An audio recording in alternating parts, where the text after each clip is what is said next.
সকল প্রশংসা সমগ্র বিশ্বের প্রতিপালক মহান আল্লাহর জন্য।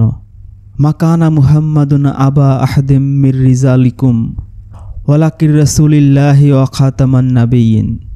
সূরা আহজাব আয়াত 40।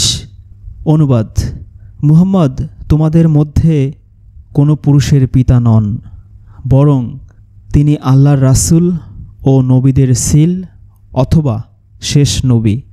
এই আয়াতের 3টা আরবি শব্দ সবচেয়ে গুরুত্বপূর্ণ এবং এই 3টা আরবি শব্দ নিয়েই সবচেয়ে বেশি বিভ্রান্তির সৃষ্টি হয়েছে। সেটা আজ নতুন নয়, শত শত হাজার বছর ধরে। প্রথম শব্দটা হচ্ছে রিজালুন, দ্বিতীয় শব্দ হচ্ছে মা, তৃতীয় শব্দ হচ্ছে খাতাম। রিজালুন রিজালুন এর অর্থ পুরুষ বা মানুষ। বাংলায় যতগুলো অনুবাদ করা হয়েছে তার প্রায় সব অনুবাদেই পুরুষ অর্থটাই গ্রহণ করা হয়েছে। মূলত আল্লাহর রাসূল মুহাম্মদ তিনি মানুষ বা নারী পুরুষ উভয়েরই সন্তান এবং উভয়েরই পিতা। তিনি পিতামাতার ঔরসজাত সন্তান, আবার অন্যদিকে তার একাধিক ছেলে এবং মেয়ে সন্তান ছিল। আর পিতা বলতে জীবিতের পিতাও হতে পারে, আবার মৃতের পিতাও হতে পারে। পিতৃত্বের ওপর যার কোনোই প্রভাব থাকে না, কারণ পিতা সে তো পিতাই। তার সন্তান জীবিত হোক বা মৃত হোক, পুরুষ হোক বা নারী হোক, পিতা সে চিরকালই পিতা।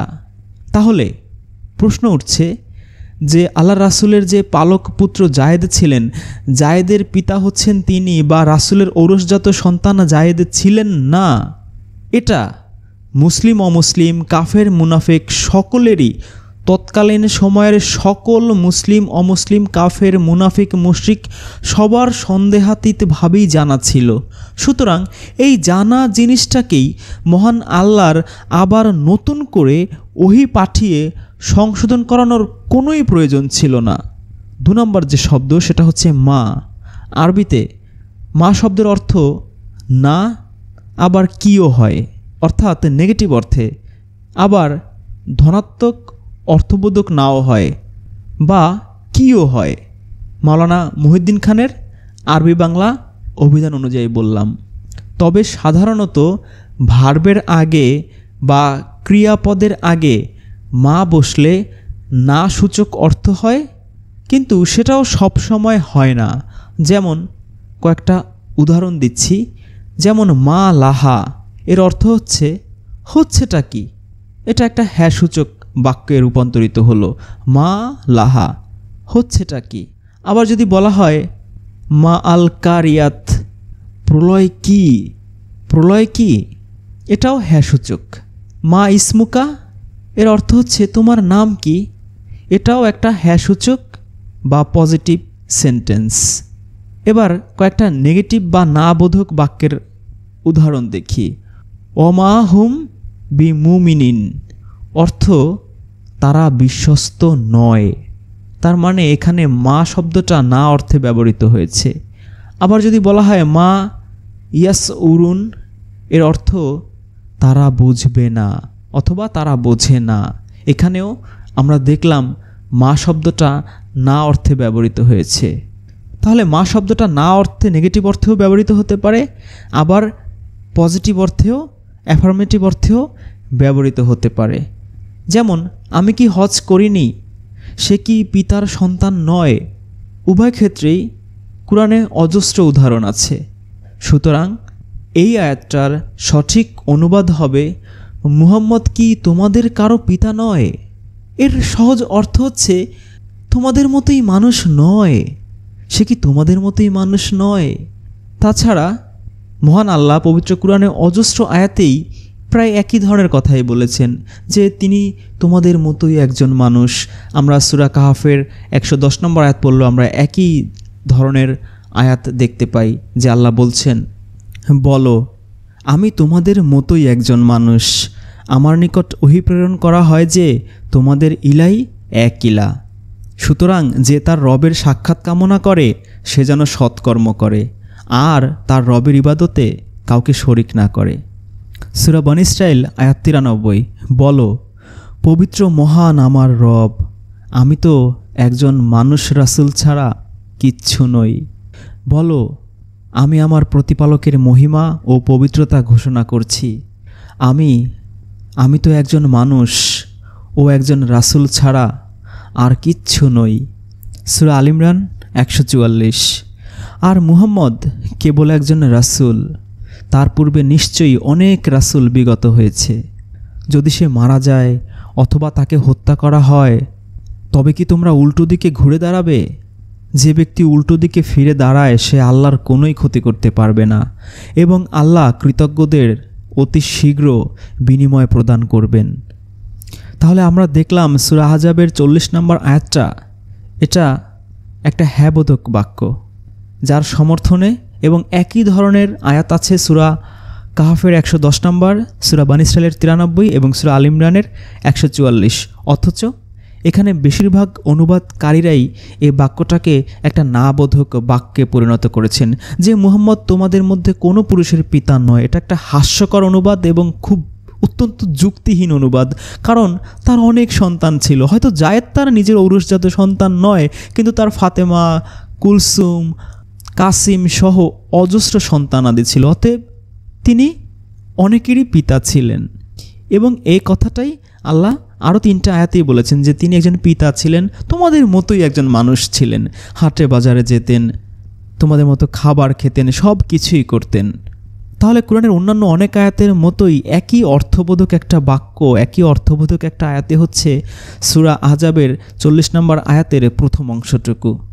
কারণ আল্লাহ রাসূল মুহাম্মদ আমাদের মতোই কারো পিতা, কারো জামাই, কারো শ্বশুর, কারো সন্তান, কারো স্বামী, কারো মামা, কারো চাচা।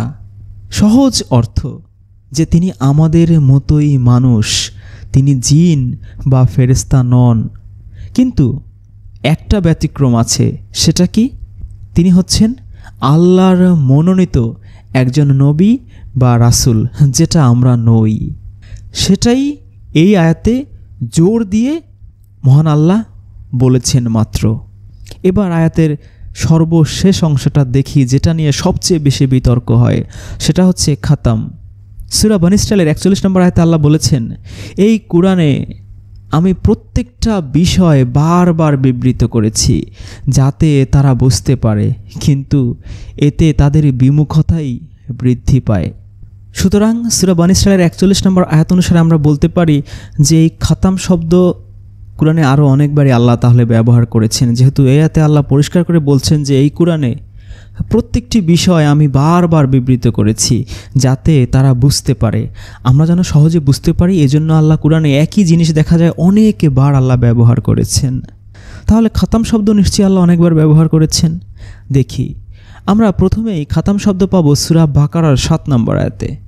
আল্লাহ বলছেন, খতামাল্লাহু আলা কুলুবিহিম ওয়া আলা সামিহিম ওয়া আলা আবসারিহিম গিশাওয়াতু ওয়া লাহুম আযাবুন আযীম। এই আয়াতটা শুরু হয়েছে খাতাম শব্দটা দিয়ে। এই খাতামের বয়ান ফাউন্ডেশন অনুবাদ করেছে মোহর। আল্লাহ তাদের অন্তরে এবং তাদের কানে মোহর লাগিয়ে দিয়েছেন। ফজলুর রহমান অনুবাদ করেছে আল্লাহ তাদের অন্তর ও কান সিল করে দিয়েছেন, সিল। তাইসিরুল কুরআন অনুবাদ করেছে মোহর। এরপরে আমরা দেখি 42 নম্বর সূরার 24 নম্বর আয়াতে আল্লাহ এই খতাম শব্দটা আবারও ব্যবহার করেছেন। এখানে বয়ান ফাউন্ডেশন অনুবাদ করেছে মোহর। তারা কি একথা বলে যে সে আল্লাহ সম্পর্কে মিথ্যা উদ্ভাবন করেছে, অথচ যদি আল্লাহ চাইতেন তোমার হৃদয়ে মোহর মেরে দিতেন।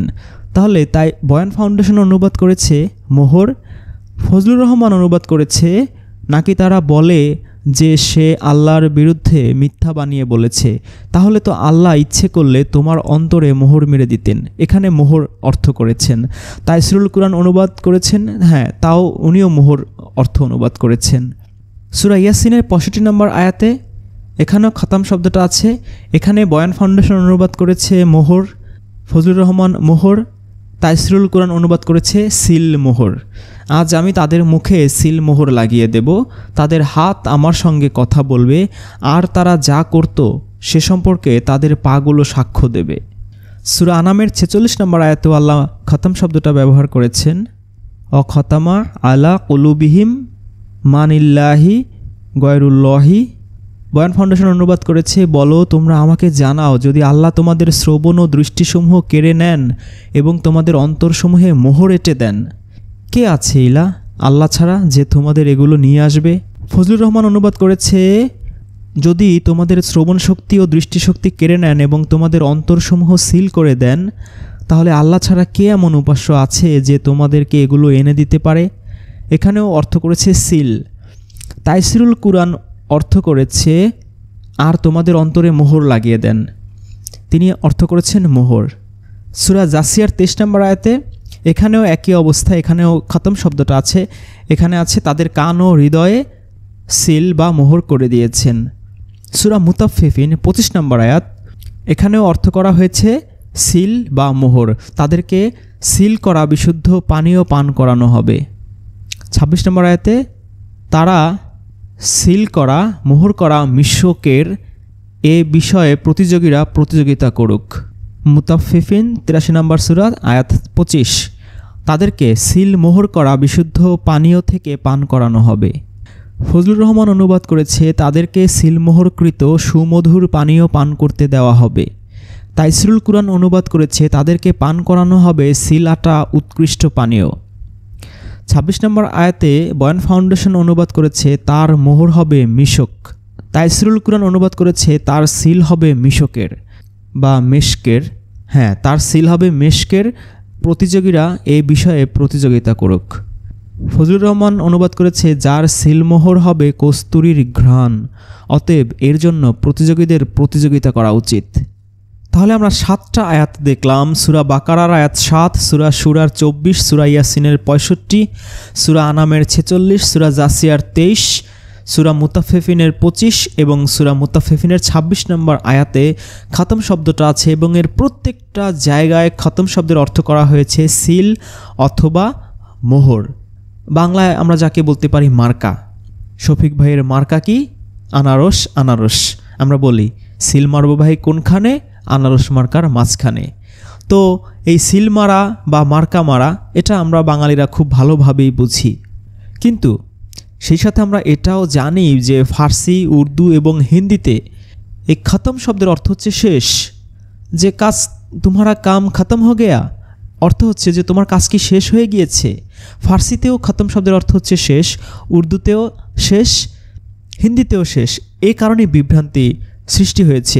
আরবিতে আমরা দেখলাম যে 7টা আয়াত আলোচনা করে আমরা দেখলাম যে একটা জায়গাতেও খতম শব্দের অর্থ শেষ নয়, প্রত্যেকটা জায়গাতেই খতম শব্দের অর্থ হচ্ছে সিল বা মোহর বা মার্কা।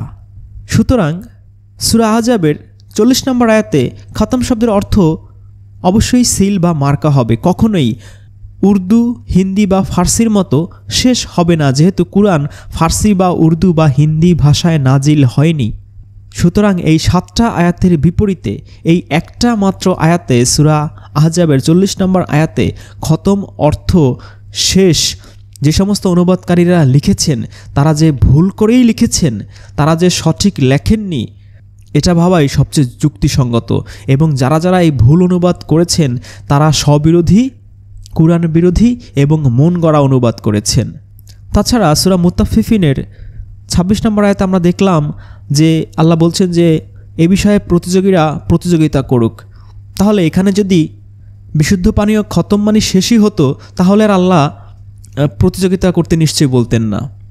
সুতরাং এই আয়াতের রেফারেন্স দিয়ে কুরআনের বাকি 7টা আয়াতের সাথে সাংঘর্ষিক করে উর্দু, হিন্দি, ফার্সি থেকে খতমের অর্থ শেষ ধরে নিয়ে যে সমস্ত অনুবাদকারীরা ভুল অনুবাদ করেছেন এবং এই অনুবাদের আলোকে ওয়াজ মাহফিলের মাঠে ময়দানে গলা ফাটিয়ে মোল্লারা যে বলে শেষ নবী, লাস্ট প্রফেট, ফাইনাল প্রফেট, নবুয়ত শেষ, আখিরি নবী, নবী আর আসবে না, আল্লাহর নবী পাঠাবেন না, এটা চূড়ান্ত বিভ্রান্তিকর এবং কোরআনের সাথে সাংঘর্ষিক এবং কোরআন বিরোধী চিন্তা, চেতনা, ভাবনা এবং আল্লাহ বিরোধী মনোবৃত্তি। এবং এর সপক্ষে যে অজস্র হাদিস বানানো হয়েছে, হাদিসগুলো সরাসরি কোরআন বিরোধী, তা আমরা এই 7টা আয়াতে খতম শব্দের অর্থ পর্যালোচনা করলে পরিষ্কারভাবে বুঝতে পারি। আবার খুব আশ্চর্যের বিষয় যে হাদিসের গ্রন্থগুলোতেই বুখারী শরীফে একটা হাদিস আছে যে আল্লাহ রাসূলের পিঠে কবুতরের ডিমের মতো খতমে নবুয়ত ছিল, যা অনেকেই তাদের নিজের চোখে দেখে জীবন ধন্য করেছে। তাহলে আল্লাহ রাসূলের পিঠে যে খতমে নবুয়ত ছিল, এই হাদিস থেকেও বোঝা যায় যে খতমে নবুয়ত মানে কি, নিশ্চয়ই কোনো মার্কা বা সিল বা কোনো চিহ্ন কখনোই শেষ নয়। যদি কোনো সিল বা চিহ্ন বা কোনো মার্কা জাতীয় কিছু না হতো তাহলে তো অন্যান্য সাহাবীরা নিজের চোখে দেখে জীবন ধন্য করতেন না, আর সেই হাদিস বুখারী শরীফের পাতায়ও উঠত না। তাহলে এই ভুল হিন্দি, উর্দু, ফার্সির খতম অর্থ শেষ ধরে নিয়ে যে ভুল অনুবাদ করা হয়েছে সেটা বাদ দিয়ে যদি আমরা সঠিক অনুবাদ করি তাহলে সঠিক অনুবাদ দাঁড়ায়, মুহাম্মদ কি তোমাদের কারো পিতা নয়, কিন্তু সে আল্লাহর সিল করা, চিহ্নিত করা বা মার্কাযুক্ত একজন নবী, অর্থাৎ আল্লাহর মনোনীত, নির্ভেজাল, নিখুঁত। সুতরাং তার উপরে তোমাদের কারো কোনো সন্দেহ করা উচিত নয়। তিনি একজন খাঁটি, অ্যাটাচড করা, মার্কাযুক্ত, সিলযুক্ত, মোহরযুক্ত, আল্লাহর স্বীকৃতিপ্রাপ্ত একজন নবী। তোমরা তার উপর কোনো সন্দেহ করো না, তার উপর সন্দেহ করার কোনো অবকাশই নেই। এবার আমরা একটু ডিপ অ্যানালাইসিসে যাই। এই আয়াতটার অনুবাদ যদি আমরা একটু লক্ষ্য করি তাহলে দেখব যে এই আয়াতটার প্রথম অংশের সাথে দ্বিতীয় অংশের শতভাগ অসামঞ্জস্যতা রয়েছে। যেমন, মুহাম্মদ কোনো পুরুষের পিতা বা জায়েদের পিতা হলেই কি তার পক্ষে নবী বা রাসূল হওয়া সম্ভব ছিল? উত্তরে আস্তিক, নাস্তিক, হিন্দু, মুসলিম, কাফির, মুশরিক সবাই একসাথেই বলবেন হ্যাঁ, অবশ্যই সম্ভব ছিল। তিনি যদি জায়েদের পিতা নাও হতেন তাহলেও তার পক্ষে নবী হওয়া সম্ভব ছিল, কারণ নবী হওয়ার ক্ষেত্রে সন্তান হতেই হবে, ছেলে হতেই হবে বা মেয়ে হতেই হবে, বা নিঃসন্তান হলে সে নবী হতে পারবে না, এমন কোনো শর্ত আমরা পবিত্র কোরআনের কোথাও দেখি না। এবং নবুয়তের সাথে সন্তান সন্ততি জন্ম দেওয়ার বা সন্তান সন্ততির পিতা হওয়ার কোনো যোগসূত্র নেই। তাছাড়া তিনি অবশ্যই কারো না কারো পিতা ছিলেন, তাও আমরা ইতিহাসের বই থেকেই দেখতে পাই। তিনি তৈয়বের পিতা ছিলেন, তিনি তাহেরের পিতা ছিলেন, তিনি কাসেমের পিতা ছিলেন, তিনি ইব্রাহিমের পিতা ছিলেন, তিনি রুকাইয়ার পিতা ছিলেন, তিনি কুলসুমের পিতা ছিলেন, তিনি ফাতেমার পিতা ছিলেন। তাহলে আল্লাহ যে বলছেন যে তিনি তোমাদের কারো পিতা নন, এই যে নেগেটিভ অর্থ করা হচ্ছে, অনুবাদকারীরা যে নেগেটিভ অর্থ ব্যবহৃত করছেন এই আয়াতটাকে, এটা যে পুরোপুরি ভুল অনুবাদ সেটাও আমরা এই বাস্তবতার নিরিখে পর্যালোচনা করলে খুব সহজেই বুঝতে পারি যে এই আয়াতটার অর্থ নেগেটিভ করা যাবে না। এটা অবশ্যই হ্যাঁ বোধক একটা বাক্য, যে তিনি কি তোমাদের মধ্যে কোনো পুরুষের পিতা নন, এর মানে হচ্ছে সেই সূরা আল ইমরানের 144 নম্বর আয়াত যে তোমাদের মতোই একজন মানুষ। এবার আমরা দেখি যে একজন মাত্র অনুবাদকারী যিনি এর সঠিক অনুবাদটা করেছেন তিনি হচ্ছেন আবদুল্লাহ ইউসুফ আলী। তিনি লিখেছেন, Muhammad is not the father of any of your men but the messenger of Allah and the seal of the prophets. Muhammad তোমাদের মধ্যকার কোনো পুরুষের পিতা নন, এটা ভুল অনুবাদ করেছে প্রথম অংশটা। দ্বিতীয় অংশটা সঠিক অনুবাদ করেছে, তিনি আল্লাহর সংবাদ বাহক এবং নবীদের সিল। ইউসুফ আলী অন্যান্য যারা অনুবাদকারী তাদের মতো খতম শব্দের অর্থ ফার্সি বা হিন্দি বা উর্দু থেকে ধার করে শেষ লিখতে তিনি তার বিবেক হয়তো বাধা দিয়েছিল, এ কারণে তিনি তা লেখেননি। তিনি স্ট্রেট লিখেছেন সিল, নবীদের সিল। কিন্তু এই আয়াতে আবার তিনি টিকা ব্যবহার করেছেন, তিনি নিজের মন গড়া কিছু ব্যাখ্যা বিশ্লেষণ দাঁড় করিয়েছেন, সেটা আমরা একটু পড়ি। তিনি লিখেছেন, যখন কোনো দলিলে সিল দেয়া হয় তখনই এটা পরিপূর্ণতা লাভ করে, অতঃপর তাতে আর কোনো সংযোজন চলে না। পুত পবিত্র নবী মুহাম্মদ সংবাদবাহকের দীর্ঘসূত্রিতা বন্ধ করে দিয়েছেন। আল্লাহর শিক্ষা অবিরত চলতে থাকবে, কিন্তু মুহাম্মদের পরে আর কোনো নবী হবে না। পরবর্তী যুগে চিন্তাবিদ এবং সংস্কারকের দরকার হবে, কিন্তু নবী নয়। এবার আমরা ওনার এই টিকার একটু আলোচনা করি। ইউসুফ আলী এত চমৎকার করে বর্ণনা করেছেন যে পড়লে মনে হয় তিনি সরাসরি জিব্রাইলের মাধ্যমে ওহী পেয়ে আল্লাহর কাছ থেকে খুব শতভাগ সুনিশ্চিত হয়েই তিনি এই টিকাটা বা এই মন্তব্যটা করেছেন, কারণ এটা হচ্ছে তার মন গড়া টিকা, উদ্ধৃতি বা বক্তব্য। সেটা এমন চমৎকারভাবে তিনি বর্ণনা করেছেন, ধরার কোনো কায়দাই নেই, ধরার কোনো পথই নেই। দলিল বা চিঠিপত্রে সিল দেওয়ার মূল ও প্রধান উদ্দেশ্য দলিলটি শেষ হয়ে যাওয়ার প্রতীক নয়, বা দলিলটির পূর্ণতারও সাক্ষী বহন করে না ইউসুফ সাহেব। কারণ দলিলের প্রত্যেকটি অসম্পূর্ণ পৃষ্ঠাই সিল দেয়া থাকে। মূলত দলিলটি 2 নাম্বারই নয় বা নকল নয়, মিথ্যা নয়, বরং নির্দিষ্ট অফিস কর্তৃক ইস্যুকৃত সত্য ও সত্যের প্রতীক ওই সিল। এমন দর্শন ও জ্ঞানগুণের বিচারে সন্দেহহীন বা নিখুঁত শব্দ ব্যবহার করা যেতে পারে। মূলত দলিলটি নকল নয়, ভুয়া নয়, 2 নাম্বার নয়, এটা প্রমাণ করার জন্যই সেই দলিল সংশ্লিষ্ট অফিস থেকে সেই সিল মোহরটা মেরে দেয়া হয়, যাতে করে দলিল সম্বন্ধে কারো কোনো সন্দেহ না থাকে। দ্বিতীয় কথা হচ্ছে, দলিল পূর্ণ নাকি অপূর্ণ, শেষ নাকি শুরু, তা দলিলের মধ্যে বিস্তারিতভাবে স্পষ্ট অক্ষরেই লেখা থাকে ইউসুফ সাহেব। 3 নম্বর কথা হচ্ছে, মালিক যতদিন থাকবেন অফিসও ততদিন থাকবে। তারপর মালিকের যদি প্রয়োজন হয় তিনি আবার দলিল ইস্যু করবেন, চিঠি ইস্যু করবেন, হতেই থাকবে। এবং তার সেই প্রত্যেকটা চিঠিতে তিনি সেই চিঠিগুলো যে সেই অফিস থেকে প্রেরণ করা হয়েছে বা অফিস থেকে সেই দলিলটা রেজিস্ট্রি করা হয়েছে, সেই অফিসের সিল মোহরও সেই অফিস কর্তৃপক্ষ দিয়ে দেবেন। 4 নম্বর কথা হচ্ছে, নবী বা রাসূল মনোনয়নের ক্ষমতা কোনো নবী বা রাসূলের নয়, ক্ষমতা হচ্ছে মহান আল্লাহর। আল্লাহ কখন শেষ করবেন, কখন শুরু করবেন আর কখন বিরতি দেবেন, এটা মহান আল্লাহরই এখতিয়ার। আর কাউকে শেষ শুরু বন্ধ করার দায়িত্ব কোনো নবী রাসূলকে আল্লাহ দিয়ে দেননি, এবং নবী রাসূলদের তা দায়িত্ব এবং কর্তব্য নয়ও। তাদের কর্তব্য হচ্ছে শুধু আল্লাহর বাণী, আল্লাহর রিসালাত শুধু মানুষের কাছে পৌঁছে দেয়া।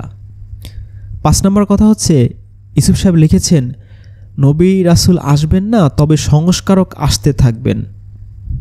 ইউসুফ সাহেব হয়তো ভুলে গিয়েছেন যে নবী বা রাসূল ছাড়া ধর্ম সংস্কারের ক্ষমতা অন্য কোনো সাধারণ মানুষের নেই। জাতির পিতা ইব্রাহিম নিয়মতান্ত্রিক ধর্মের প্রবর্তক, এজন্য তাকে পবিত্র কুরআনে জাতির পিতা বা ধর্মপিতা বলে মহান আল্লাহ উল্লেখ করেছেন। এবং পরবর্তীতে সকল নবী রাসূলগণই তারই প্রবর্তিত ধর্মের সংস্কারক ও সংরক্ষক ছিলেন। অর্থাৎ পরবর্তী সকল নবী রাসূলগণই ইব্রাহিমের ধর্মসন্তান বা উত্তরসূরি। পরবর্তী কোনো নবী নতুন কিছু নিয়ে আসেননি, অতএব বলতে বাধা নেই ইউসুফ আলী সাহেবের মন্তব্যটি চরম শিশুসুলভ, পরিপক্কতাহীন এবং অদূরদর্শিতার স্বাক্ষর বহন করে। 6 নম্বর কথা, কুরআনের প্রত্যেকটা বাক্য এক একটি পূর্ণ অর্থবোধক বাক্য বা আয়াত। যে কোনো বাক্যের বৈশিষ্ট্যও তাই। কিন্তু and the seal of the prophet এবং নবীগণের সিল কথাটা পূর্ণ অর্থবোধক নয়, বা কোনো অর্থই বহন করে না, কারণ এবং নবীদের সিল বলতে কি বোঝায়, আর এজন্যই তিনি তার ব্যাখ্যা করতে বাধ্য হয়েছেন। কিন্তু অসম্পূর্ণ বাক্যের ব্যাখ্যা বিশ্লেষণ এর চেয়ে আরও অধিক অসম্পূর্ণ বা ভুল হওয়াটাই স্বাভাবিক। 8 নম্বর যুক্তি, আরবিতে প্রধানত খতম অর্থ সিল, চিহ্ন বা মার্কা, আর খালাস অর্থ শেষ বা সমাপ্তি, যা আজও আরব সমাজে প্রচলিত। এমনকি পুরান ঢাকারও অনেক মানুষ বলে ফেলে, ভাই একবার অর্ডার দেন, ওই লোকরে খালাস কইরা দেই, মানে তাকে শেষ করে দেই। এখানে খালাস বলতে তারা শেষই বোঝায়। এটা একটা আরবি শব্দ, এখনও অনেক জায়গাতেই প্রচলিত। তাহলে খালাস শব্দের অর্থ শেষ আমরা খুব ভালো করেই জানি। যারা জানি না তাদের কোনো আত্মীয় স্বজন আরব দেশে থাকলে একটু যোগাযোগ করে দেখতে পারি। কিন্তু আশ্চর্যের বিষয় হচ্ছে, সূরা আহজাবের এই 40 নম্বর আয়াতে খালাস শব্দটাই নেই। তাছাড়া আমরা আগেই আলোচনা করেছি যে ফার্সি, হিন্দি এবং উর্দুতে খতম শব্দের অর্থ হচ্ছে শেষ। কখনোই আরবিতে খতম শব্দের অর্থ শেষ বা সমাপ্তি নয়। সুতরাং খাতেমুন নবী, আখিরি নবী, শেষ নবী আর নবী আসবে না, এগুলো হচ্ছে মোল্লাদের ধর্ম ব্যবসার, ওয়াজের মাহফিল সরগরম করার হাতিয়ার মাত্র। এখন আপনারা হয়তো প্রশ্ন করতে পারেন যে এ যুগের নবী তাহলে কে বা রাসূল কে? এ যুগের রাসূলকে সে সম্পর্কে একটা ভিডিও করেছি, আপনারা দেখতে পারেন। আর নবী রাসূলদের দায়িত্ব কর্তব্য কী সে বিষয়ে আরেকটা ভিডিও করেছি, সেটা দেখলে আরও পরিষ্কার হবেন। তবে সংক্ষেপে প্রাসঙ্গিক আমি যেটা বলতে চাই সেটা হচ্ছে, এ যুগে যদি নবী আসে বা থেকে থাকে বা প্রত্যেক জেলায় জেলায় যদি একটা নবী থাকে, তাতে আপনার বা আমাদের সবার ইবাদতে কোনো ধরনের কোনো পরিবর্তন হবে না। আমাদের আল্লাহ পাকে যেই ফাইনাল ডিসিশন দিয়েছেন সেই সৃষ্টির শুরু থেকে জান্নাতে যাওয়ার যে মূল চাবিকাঠি, তার কোনো পরিবর্তন হবে না। সেটা কি? সেটা হচ্ছে ঈমান আনা আর নেক আমল করা। আমরা যদি আল্লাহর প্রতি ঈমান এনে নেক আমল না করি, তাহলে সূরা আরাফের ৮-৯ নম্বর আয়াত অনুযায়ী হাসরের মাঠে ওই নেকির পাল্লা যদি আমাদের কম হয়ে যায় এবং আমাদের পাপ যদি নেকির চেয়ে বেশি হয়, তাহলে আমরা জাহান্নামী হব। আমরা হব পৃথিবীর সবচেয়ে দুর্ভাগ্যবান, সবচেয়ে ক্ষতিগ্রস্ত মানুষ। সুতরাং নবী বা রাসূল আসলেই কি না আসলেই কি, আল্লাহর যে বিধান, আল্লাহর সুন্নতের কোনো পরিবর্তন নাই। এবং জান্নাতে যাওয়ার এবং জাহান্নাম থেকে বাঁচার সুন্নত বা নিয়ম বা বিধি বিধান একটাই, সেটা হচ্ছে মহান আল্লাহর প্রতি ঈমান এনে তাকে লা শরীক মেনে নেক আমল করতে থাকা এবং বিশুদ্ধ অন্তর নিয়ে, পরিশুদ্ধ অন্তর নিয়ে আত্মশুদ্ধি করে নফসে মুতমাইন্না করে আল্লাহর সামনে দাঁড়ানোর যোগ্যতা অর্জন করা, যেটা জাকাত ভিডিওতে বিস্তারিত আলোচনা করা হয়েছে যে আত্মশুদ্ধির সর্বশ্রেষ্ঠ পথ কিভাবে করতে হবে, সেই বিস্তারিত আলোচনা জাকাত ভিডিওতে করা হয়েছে। আপনারা দেখতে পারেন, খুব উপকৃত হবেন।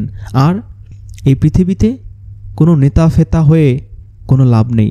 নেতা যদি হতেই হয়, ইমাম যদি হতেই হয়, সেটা হতে হবে মুত্তাকিদের ইমাম, যেই দোয়াটা সূরা ফুরকানের ৭৪ নম্বর আয়াতে আল্লাহ শিখিয়ে দিয়েছেন, রব্বানা হাবলানা মিন আজওয়াজিনা ওয়া যুররিয়াতিনা কুররাতা আয়ুনি ওয়াজআলনা লিল মুত্তাকিনা ইমামা। আমরা যেন মুত্তাকিদের ইমাম হতে পারি, নেতা হতে পারি। নবী রাসূল হওয়ার চেয়ে বা নবী রাসূলের এখন যদি আশেপাশে থেকে থাকে, তার মুরিদ হওয়ার চেয়ে মুত্তাকিদের ইমাম হতে পারাটা সবচেয়ে বেশি সৌভাগ্যের বিষয় হয়ে দাঁড়াবে। সুতরাং নবী রাসূল, পীর ওলিয়া আউলিয়া গাউস কুতুব নিয়ে বিচলিত না হয়ে আমরা আমাদের নেক আমল কীভাবে আরও বেশি বৃদ্ধি করা যায়, কীভাবে হাসরের মাঠে আমাদের নেকির পাল্লাটা ভারী হয়, সেই চেষ্টা, সাধনা, সংগ্রামে আত্মনিয়োগ করাটাই হচ্ছে সবচেয়ে বেশি বুদ্ধিমানের কাজ। মহান আল্লাহ আমাদেরকে মুত্তাকি এবং মুত্তাকিদের নেতা হওয়ার, ইমাম হওয়ার তৌফিক এনায়েত করুক। আলহামদুলিল্লাহি রাব্বিল আলামিন।